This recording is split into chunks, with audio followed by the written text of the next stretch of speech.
Should Lyft penalize or even time out drivers for canceling too many trips? Not only that, but send them threatening emails saying that if you continue doing this, we may deactivate you.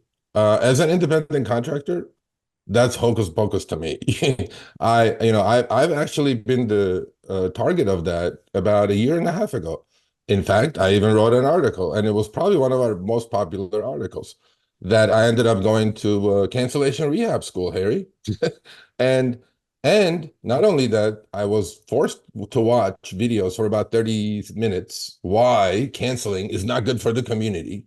But I had to do 10 trips without canceling one after that. Now, if that's not treating me like an employee, I don't know what is.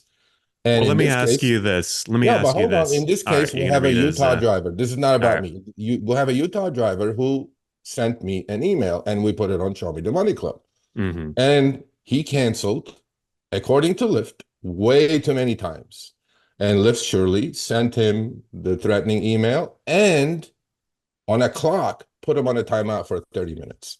I don't think that's cool. I don't think that's fair.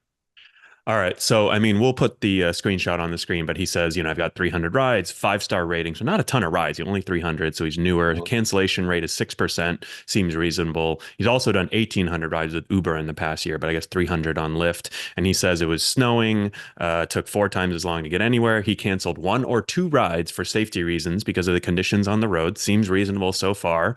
And then he said Lyft suspended him for 30 minutes. Now, I guess what I'm going to argue is I don't buy the story. I don't think that he canceled 1 or 2 rides and then Lyft, put him in timeout for 30 minutes. That seems like, on a blizzard with blizzardy conditions, right? Like every driver is probably canceling 1 or 2 rides. You think Lyft is, putting every single driver on that night out in Utah in timeout for 30 minutes? That doesn't make any sense, right? Like I think that he was canceling a lot more than 1 or 2 rides. He sent this email to you, but he didn't provide any evidence, right? He didn't say like, okay, here's like my last month of trips and you can see all my cancellations, right? So we're sort of taking his word. So I think that is like my first bone to pick with the Well, story. yeah, I get that, but as you correctly stated, he only did 300 trips on the Lyft platform, right?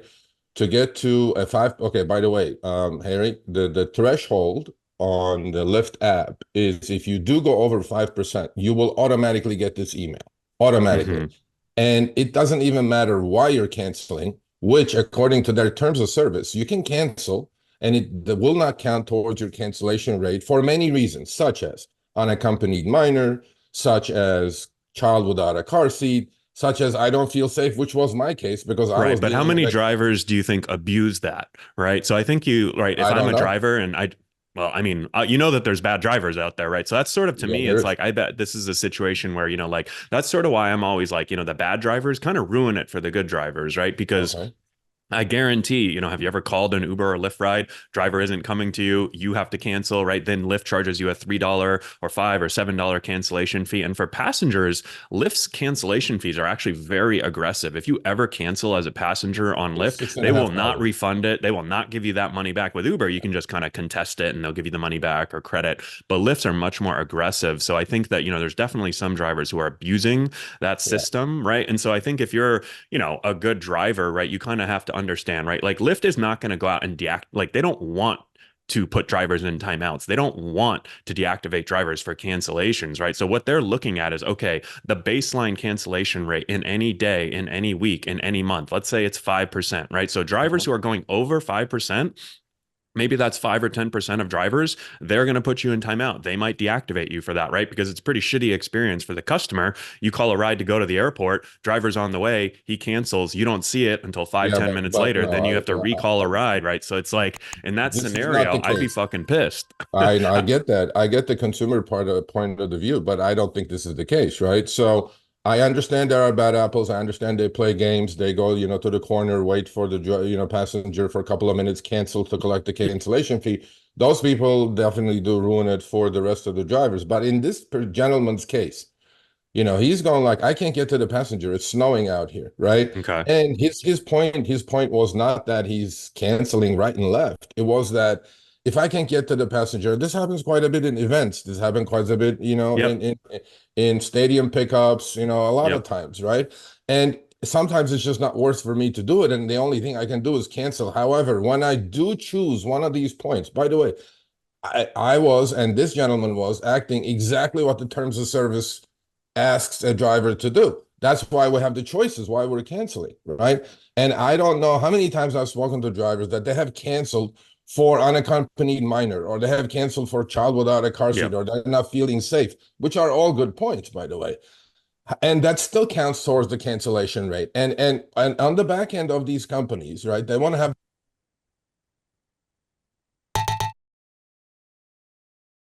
Oh, that was weird. What about now? Can you hear me? Yeah, I can hear you. Oh, your microphone cut out for a sec. Did it? Okay.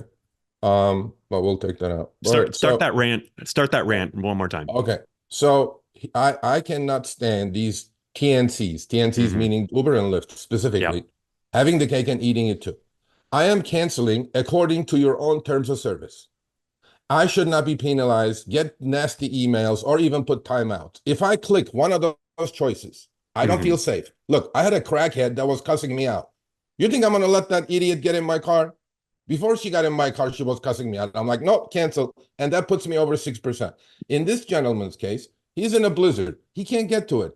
And certain times, stadiums, pickups, concerts, we can't get to the passenger. Of course, I'm going to cancel. What am I going to do? Drive for 40 minutes for $3? No.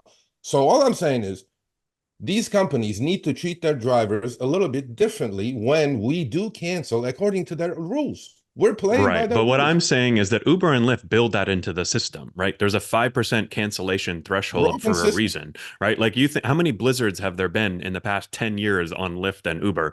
I mean, I would be like, I would be shocked if they haven't realized, like, oh my gosh, there's a higher cancellation rate when it's inclement weather, right? Like, I'm Yeah. sure that they build that into the system. And I think where I would agree with you is that they need to be way more transparent with the cancellation thresholds. Hey, I tell drivers, like, okay, when there's a blizzard, we actually increase our cancellation threshold to 10%, right? Or, maybe they don't want to advertise that because then drivers take advantage of it, but, kind of communicate it with support. So it's definitely not an easy problem, but I don't know. I guess I don't really buy this guy's story, right? Okay. I don't buy this guy's story that, oh, I'm just canceling a ride here and there, right? Like, I don't think that adds up. I don't think that makes Well, sense. no, So to but me, that's the, I do. It's not about buying this guy's story. This is a general well, so, story okay, let's that say you're driving in a blizzard. Like, what's an acceptable cancellation rate then? I don't know. But what I'm saying is that if at some point these companies have to trust the driver, and if the gentleman is saying, look, he canceled due to safety reason, right?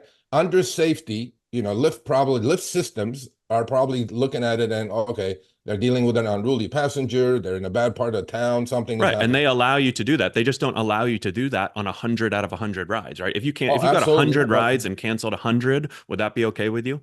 no, absolutely not. Okay. So no. But So what about 50? What if you cancel 50 out of no, 100 rides for safety I issues? okay, So like, you where's the actually. threshold for you? That's my point. There's got to be some threshold somewhere, Well, right? the problem is that, Harry, the threshold is never transparently announced to the Okay. driver That I agree with you. That because is. well, what is the threshold? When am I going to get this email that ruined the rest of my Well, day? do you Right? think And this I'm driver like, just got no. one email out of the blue and like you're in timeout, or do you think they got an email warning you, right? So I think that like the way that, I'm sure if you reached out to Uber and Lyft, I'm sure they would say, oh, we send out a warning email and then another warning email. And do they actually always do that? No, right? But I Well, think if they Lyft have, does it more than Uber. right. And so Uber actually, I got to give Uber credit. Uber doesn't do this. Uber doesn't send you, look, I have an 11% cancellation rate. Before, by the way, Mhm. they had the accidental discharge screens. On the pink screen, you can click anywhere. Yeah. I'll be like on YouTube or something, and I'll click it by mistake. I accepted.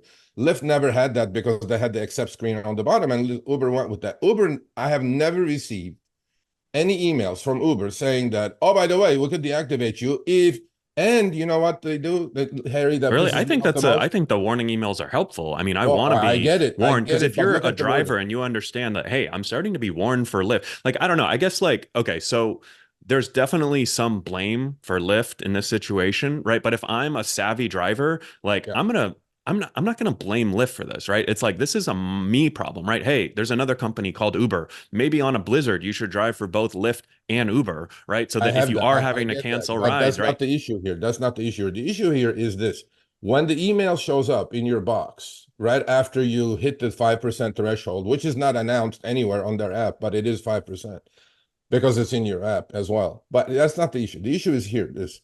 When you accuse me of bad service for cancellation, I'm not trying to give bad service, okay? And it says clearly in the email, your passengers are complaining that you're not giving them good service. They're saying you're canceling too often and you're not driving towards the passenger. That's exactly what the email says. I'm like, none of those are true. It's all I'm doing is I'm doing my best to get to my passenger. And if for some reason I Well, I guess, cancel, Sergio, your best isn't good enough in this situation because I know that if I was a passenger, I'd be pretty pissed, right? I mean, imagine you're running your own business, right? And you're getting a request from like you said, hey, you're an actual independent contractor and business owner, right? And you cancel on that customer. What do you think they're going to do? They're going to go to Yelp. They're going to leave you a 1 star, right? They're not going to be very happy. They don't care why you couldn't make it or, right? That's sort of what they're relying on. So I don't know. I I don't think get we're it. going to agree on this one, but you have any final, I'll give you 30, what's your final word on this? My final word is don't try to have the cake and eat it too. And do understand why drivers are canceling. Yes, I do get the bad apples exist. Those should not, don't throw the baby out with the bathwater. That's what All I'm right. saying. I And guess and and, th and things need to change. Things need to my change final when it thought comes is, to if you're a driver, don't cancel rides and you won't be suspended. So seems pretty simple to me. okay. I Let the passenger cancel. Switch to Uber and, just leave Lyft open until the passenger cancels, right? There are a lot of other ways you can handle it. take the advice, So people. Don't cancel trips. Let the crackheads in the car. let No, the crackheads in the car. All right. it's not gonna Put that happen. on a t-shirt. Thanks for watching Crossfire, our new debate show on the RideShare Guy. If you enjoyed this video, click here for the full episode. Don't forget to subscribe and turn on all notifications. And please leave a comment as far as who won this debate.